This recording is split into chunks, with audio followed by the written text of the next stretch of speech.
আমি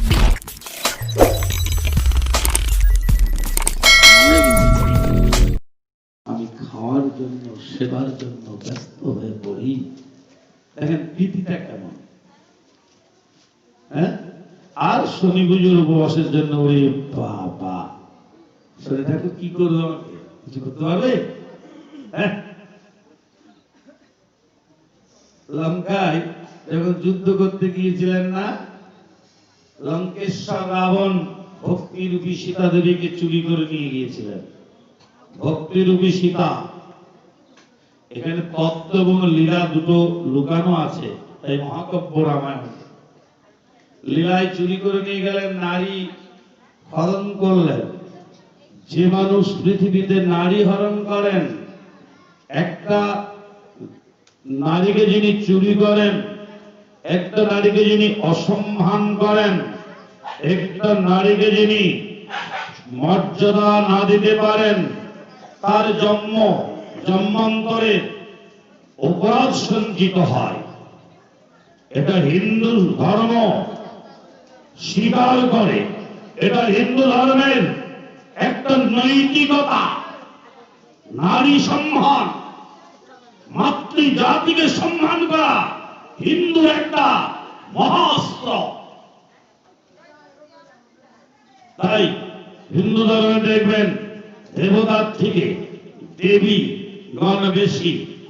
হ্যাঁ, সরস্বতী পুজো করলাম, সরস্বতী পুজো করে ওই সরস্বতীরই অংশভূতা আমার সমস্ত মা এবং ভগ্নীগণ।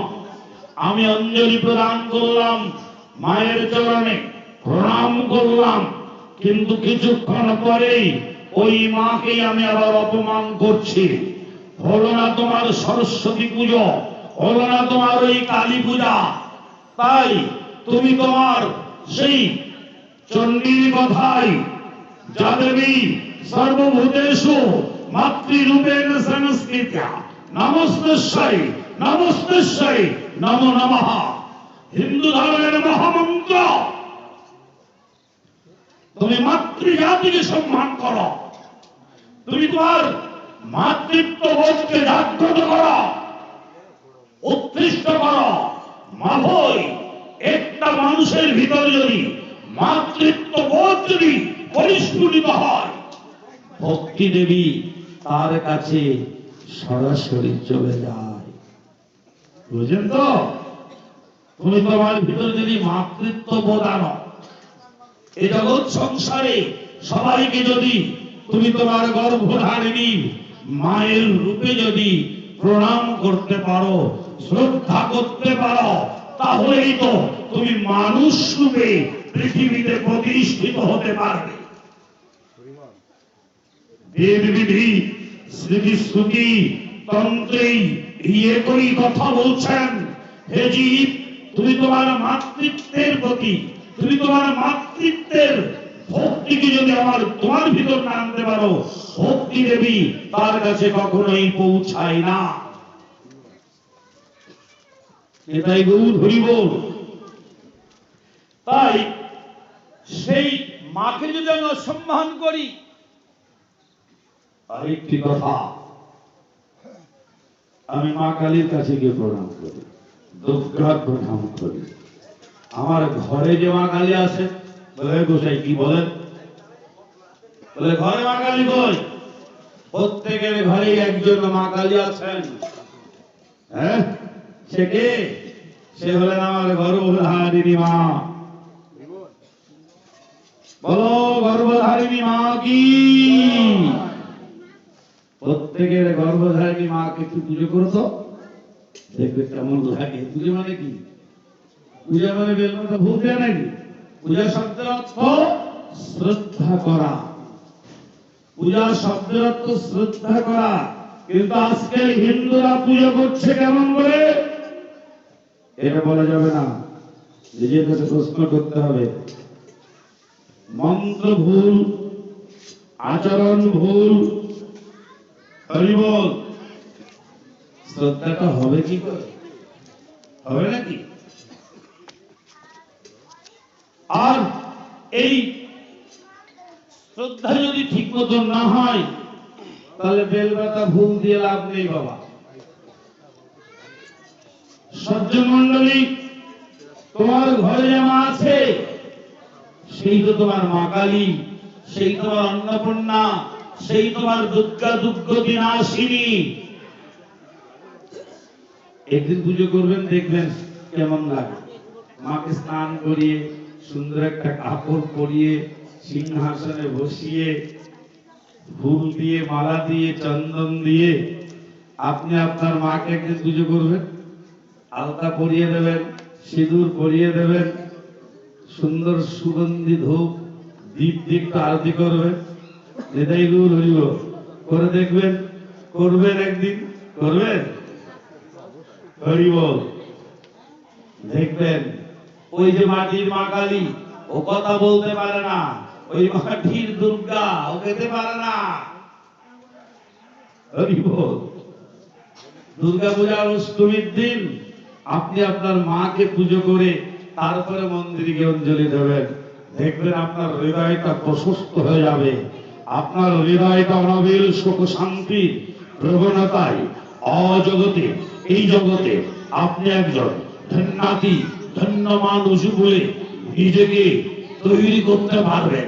তাই আসুন, আমার ভাগবত শাস্ত্র বললেন কি, তুমি তোমার পরম গুরু, পরম সত্তার, পরম শুভাদি শুভ বস্তু, তোমার প্রথম গুরু হলেন পিতা মাতা। তুমি তাদের চরণে যদি আত্মসমর্পণ না করতে পারো, তোমার কাছে ভক্তি দেবী কখনোই যাবে না। আজকে সনাতনী ধর্মের এই আদর্শ, সনাতনী ধর্মের এই বিশেষ কথা, প্রত্যেকটি মানুষ যদি তার জীবনের পরম সাধু, তার জীবনের পরম বৈষ্ণব, তিনি হলেন আমার মা, তিনি হলেন আমার বাবা, তিনি বৈষ্ণব, তিনি বৈষ্ণবী, তার চরণে আত্মসমর্পণ করা। পিতার সুখেই সুখ। হ্যাঁ কি বাবা, আমার মায়ের সুখেই সুখ। তবে কিন্তু এটা পরম্পরা বয়ে আছে। পরম্পরাটা বোঝেন তো? এই পরম্পরা বয়ে আছে। ওই যে গ্রাম্য ভাষার একটা গল্প আছে, শাশুড়ি, তিনি বৌমা ছিলেন, এখন শাশুড়ি হয়েছে। তিনি যখন বৌমা ছিলেন তখন ওই শাশুড়িকে ভালো মতন খেতে খেতে দিতেন না, ইত্যাদি ইত্যাদি। উনি যখন শাশুড়ি হয়েছেন, বৌমা যখন এসেছেন, আসার পর চিন্তা করতেন কোনো সমস্যা তো হবে না। হ্যাঁ বলো। তবে বৌমা বলছেন, দেখুন আপনি আপনার শাশুড়ি মাকে যেমন সেবা পুজো করতেন, সেটা ভেঙে গেলেও আমি সেটা জানি, আমি তার থেকেও খারাপ করবো। নিতাই গৌর হরিব। তাই পরম্পরা। আমি আজকে শাশুড়ি হয়েছি, খুব বড় বড় ভাষণ দিচ্ছি না। তুমি তোমার পূর্ব তনের কথা ভাবো, তুমি কি কখনো করেছ? তাই এই সমাজ গড়ার ব্যবস্থাটা যদি আমাদের ভিতর না থাকে বাবা, সমাজ ব্যবস্থার গড়ার একজন কারিগরের প্রয়োজন। সমাজকে ধ্বংস করছে, সমাজকে দ্বিখণ্ডিত করছে, সমাজকে টুকরো টুকরো করে দিচ্ছে না। সমাজকে একত্রিত করার জন্য জগৎগুরু প্রভুদেব শ্রী নিতাই চাঁদ সবাইকে আহ্বান করেছিলেন, দুই হাত তুলে বলেছিলেন, হে জীব, সমস্ত কিছু তুমি ভুলে যাও, সমস্ত কিছু ভুলে গিয়ে সমস্ত চিন্তাকে দূরীভূত করো। তোমরা ছুটে এসো আমার এই সত্যতলায়, আমার এইখানে আসো। আমি সবাইকে আবার সুন্দর একটা সংসার দেব, যে সংসারে গৌরার কৃষ্ণের সেবা হবে, যে সংসারে নিরন্তর হরিনাম হবে, যে সংসারে সর্বক্ষণ ভগবত চিন্তায় মগ্ন থাকবে, এমন একটা সংসার দেব আমার প্রভু শ্রী নিতাই চাঁদ। এই কথা বলেই এই আজ থেকে 573 বছর আগে আহ্বান করেছিলেন অনন্ত কোটি মানুষকে। বলেছিলেন, এসো আমি নিয়ে এসেছি, তুমি আমার কাছে এসো। তাই মার্তম ঠাকুর মহাশয় কি সুন্দর করে বললেন না, নিতাই পদ কমল কোটি চন্দ্র সুশীতল, যে ছায়াতে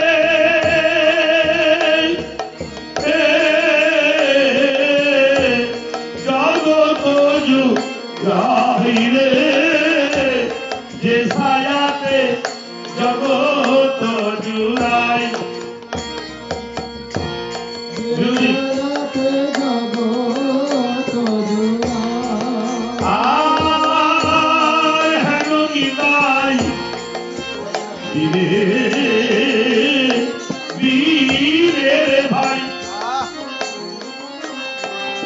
রাধা কৃষ্ণ পাইতে নাই, ধীর করি ধর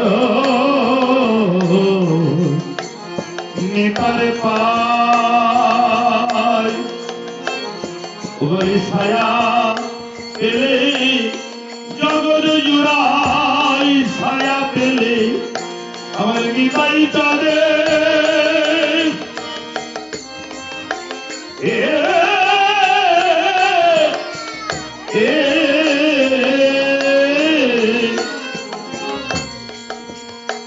ছায়া পেলে জগৎ জুড়াই। ভাইরে আমি একদিনেও তো বসিলাম না গো,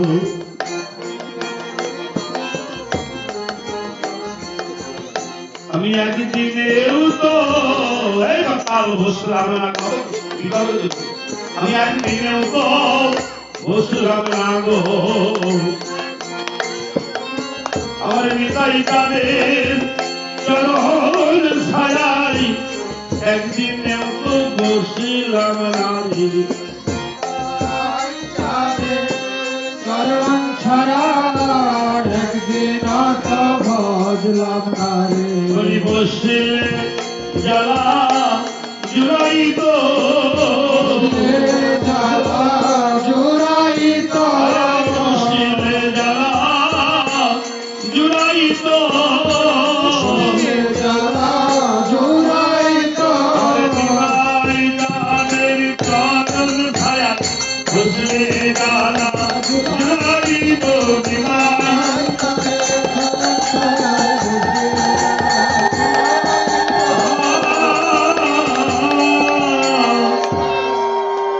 আহ্বান করেছিলেন, সবাইকে ডেকেছিলেন, এসব আমি কি এসেছি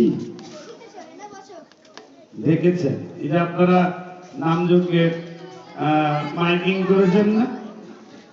আজ শুভগন্ধা দিবস, আপনারা সবাই দয়া করে আসবেন, চরণ ধুলি দেবেন। হ্যাঁ, সবাই কি এসেছে? সবাই কি এসেছে? আবার অনেকে এসেছে, এসে আবার কি করছে? দুশ্চিন্তা করছে, বাড়িতে কি হলো, আমি আসিনি, এত দেরি করে কি জন্য? ভাগবত পাঠ করবে, একদা তাড়াতাড়ি চলে যাবে, কেউ চিন্তা করছে, কেউ চিন্তা করছে। জীব কি অস্থির, জীব কি চঞ্চল। এই অস্থির, এই চঞ্চলতা কোথা থেকে হয়? যে মানুষ প্রত্যেক দিন তব জব ধ্যান ধারণা ভালো মতন করে না, বুঝেন তো নাকি বোঝেন না? যে মানুষ প্রত্যেক দিন তব জব ধ্যান ধারণা ভালো মতন করে না, সেই মানুষটাই অস্থির স্বভাব, অস্থির স্বভাব হয় তার, তার চঞ্চলতা যায় না, হৃদয় গৌরব স্থির হতে পারে না, তার মতিটাকে ওই চরণে স্থাপিত করতে পারেনি, যে সেই তো চঞ্চল হয়ে ঘুরে বেড়ায়। দেবকার্যে যাক, পিতৃকার্যে যাক, ভগবত কথা শুনতে যাক, তার এলোমেলো মন হয়, খুশি খুশি করে মনটাকে। হায় হায়, কি করি কি করি। না, তুমি জাগ্রত হও, তুমি উৎকৃষ্ট হও, মা বই, তোমার ভয় নাই, তুমি বসে পড়ো। কোথায় বসবে? সেই রাতুল চরণের কাছে বসে পড়ো, বসলেই পাবে। এটা হিন্দু ধর্মের বিশেষতা। তাকে ডাকলেই সে আসে। হ্যাঁ, সে আসেই। তুমি তাকে ডাকার মতন ডাকো, ডাকলেই তিনি আসবেন তোমার কাছে। প্রমাণ শ্রীমান অদ্বৈত প্রভু আমাদের প্রাণ সুন্দর গৌর সুন্দরকে যিনি ডেকে এনেছিলেন, জগৎ সংসারে দেখিয়ে দিলেন কেমন করে ডাকতে হবে তাকে।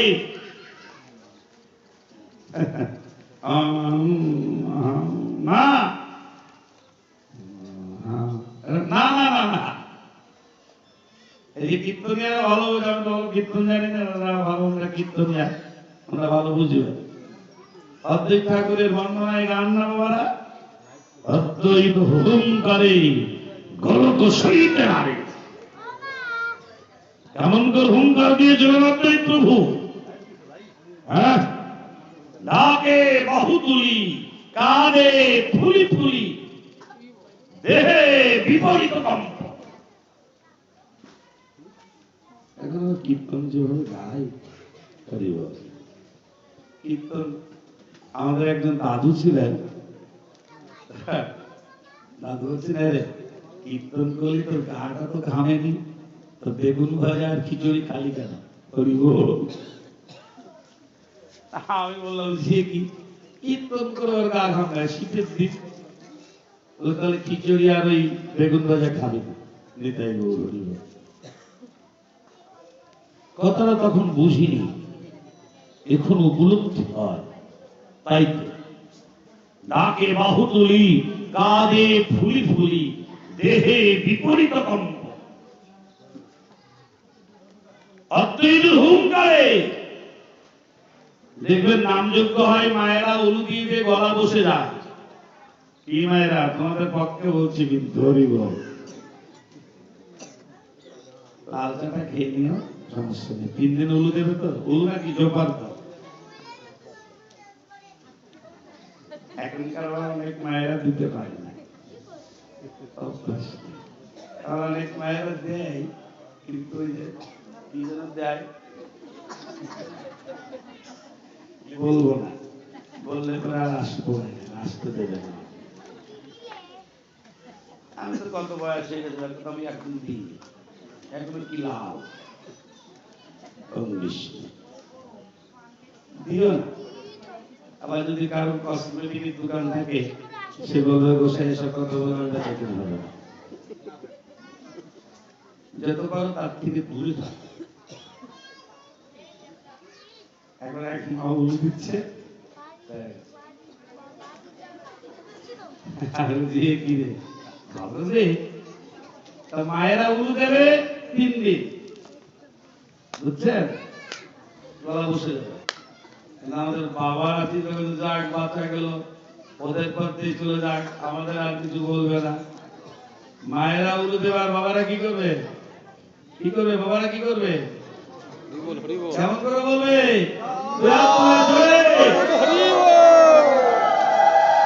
কেমন সুন্দর হলো। আমাদের মায়েরা উলু ধরি নাই, কিন্তু আমাদের বাবারা হরি বল বলে না।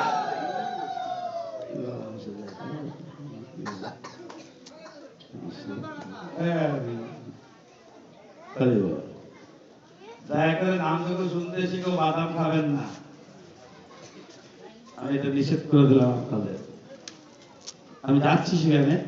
এই নামযজ্ঞের মন্ত্রটা কি জানেন? এই আজকের শুভ দিবসের পরের থেকে এটা কি হবে? এটা বৃন্দাবন। বৃন্দাবনে আসার কিছু নিয়ম আছে, হাত মুখ ধুয়ে পরিষ্কার কাপড় পরে আসবেন। বৃন্দাবনে যখন প্রবেশ করবেন, এখন চরণ দেওয়ার ব্যবস্থা নেই কোনো জায়গায়। নামযজ্ঞ লাগে চরণ দেওয়ার ব্যবস্থা থাকতো। বড় মাটি চারিতে জল দিয়ে হাত ধরে ধরে চরণ ধুয়ে মুছিয়ে তারপরে আর এখন জুতো মুজো পরে অসুখ লাগে না, ভালো। তবে আপনি তো বাড়ি থেকে জুতো মোজা পরে পড়ার আগে আসমন করে হাত মুখ দিয়ে আসমন করে আসবেন। এই নামযজ্ঞালয়ে আসতে গেলে আপনাকে আসমন করে আসতে হবে। হিন্দু যদি বলা যায়, হিন্দু ভাই আসমন মন্ত্রটা কहो না।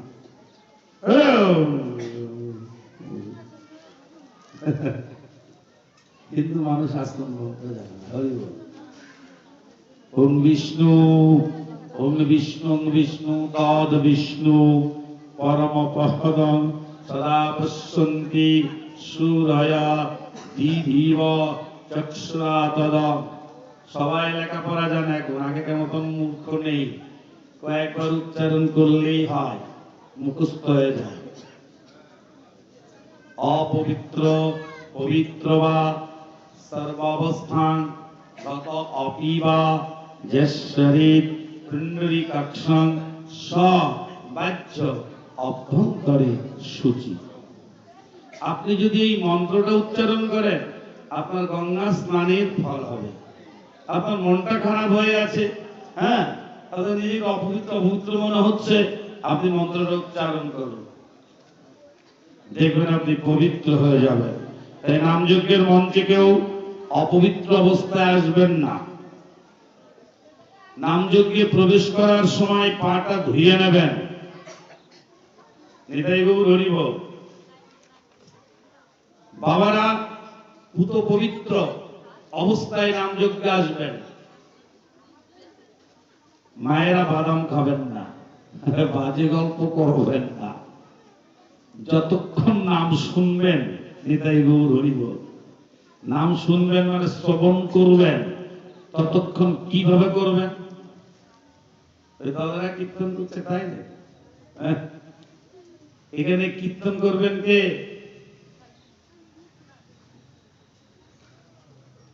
সেই কীর্তন নটবিহারী।